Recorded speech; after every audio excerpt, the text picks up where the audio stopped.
Hey, it's Jake with One Solar, here to give you a quick update. Your solar system has been installed.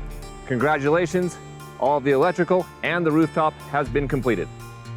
Next step is we contact the city to come out and perform an inspection. Within the next few days, a city inspector will come out to inspect the solar system.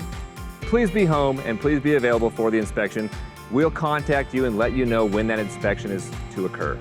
One Solar takes pride in its work. All of our jobs must be installed to code and to spec in order to pass inspection so that your home remains safe. Please allow several days and in some cases several weeks for your project to pass inspection. Within a few weeks of a passed inspection, your utility company will be informed to come install a net meter. The net meter is what allows you to produce energy and be credited for that energy on your utility bill. You should be up and running with active power and producing energy within the next 30 days. As soon as your net meter is installed, please contact us. We don't always hear from the utility company. Sometimes we do, sometimes we don't.